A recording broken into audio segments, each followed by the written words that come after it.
Saya yang muslim, karena slogan berbuka dengan yang manis atau buka puasa dengan yang manis, atau mereka menyajikan makanan-makanan manis, pasti banyak sekali. Dan saya tidak begitu mengerti. Saya bertanya dalam hati saya, is that right? Apakah memang ajarannya seperti itu? Kalau memang benar, artinya saya salah. So, I make a call. And this is a call with Ustadz Wijayanto. Di puasa Muslim itu berbuka dengan yang manis itu sebenarnya benar apa enggak sih, Ustadz? Enggak, yang benar dengan buah yang belum disentuh api. Buah Jadi yang bukan yang belum disentuh api, maksudnya bukan gorengan. Makanya dulu kurma.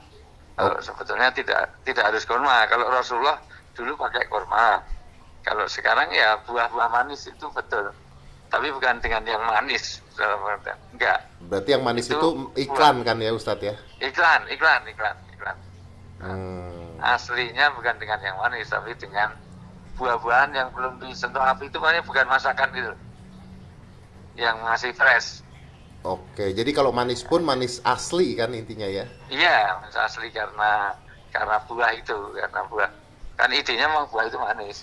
Betul, betul, betul. Berarti intinya bukan yang manis tapi dengan buah yang asli yang belum dimasak gitu ya, Iya, Ustadz? buah segarnya. Yang belum tersentuh api itu makanya bukan masakan, bukan olahan.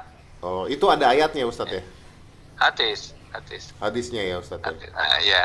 Oke, baik, Itu. Ustadz. Oke, makasih, Ustadz. Ya, sip, Mari, asik. Ustadz.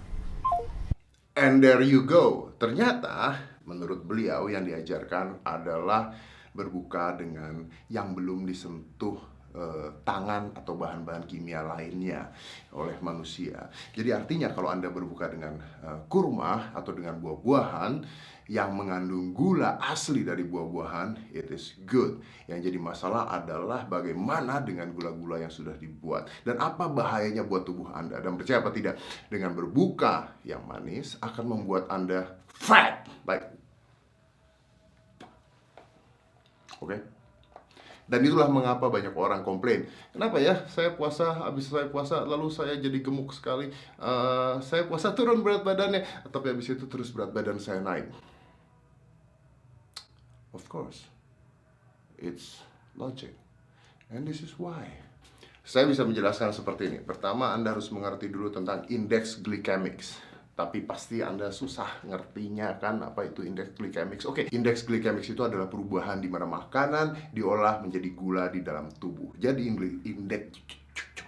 indeks glycemics tersebut ada yang tinggi dan ada yang rendah. Semakin tinggi semakin cepat dirubahnya, semakin rendah semakin lambat dirubahnya. Nah, biasanya kalau kita mau sehat, kita harus mencari makanan-makanan yang rendah indeks glycemicsnya, bukan yang tinggi. Kenapa? Karena semakin rendah, semakin lambat diprosesnya jadi gula. Karena kalau semakin cepat, maka proses perubahan insulinnya semakin cepat. Dan kalau proses insulinnya semakin cepat, insulin Anda menaik secara tinggi sekali tiba-tiba, makanan Anda akan dirubah menjadi lemak dan disimpan di dalam tubuh Anda. Oh, that's why you fat. Bagaimana dengan kurma?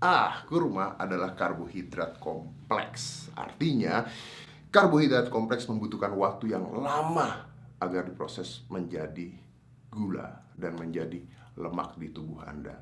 Anda makan kurma, Anda jalan, Anda ngomong, Anda melakukan hal itu semua, kurmanya dibakar, tidak langsung menjadi gula. Begitu juga dengan buah-buahan yang lain, karena itu asli. Masalahnya adalah sekarang banyak buah-buahan atau banyak kurma-kurma yang dimasukkan ke Indonesia sudah ditambah gula supaya rasanya manis. So you better careful when you pick one. Bicara tentang indeks glycemics tadi, semakin kita tidak makan dalam waktu jangka yang lama atau puasa, semakin cepat indeks glikemik kita meningkat ketika kita memasukkan makanan kita. Artinya semakin cepat lemak itu ditimbun di dalam tubuh kita. Karena tubuh kita pintar, dia akan berpikir bahwa kita butuh makanan cadangan ketika Anda berpuasa, maka disimpan menjadi lemak. Nah, kalau kita memilih makanan yang manis, buatan, sirup, kue, coklat, nastar, I love that. Apapun itu yang dibuat oleh manusia dengan gula tambahan, artinya indeks glikemik Anda akan sangat tinggi dan disimpan menjadi fat. Tapi selain itu, makanan yang dibuat biasanya merupakan karbohidrat sederhana. atau simple karbohidrat, ya seperti kue-kue yang Anda hidangkan atau Anda makan, atau kita buka puasa, kita bikin teh, kasih gula, and you drink it. It's a simple karbohidrat. Artinya dia akan diproses, insulinnya akan naik, langsung disimpan menjadi lemak.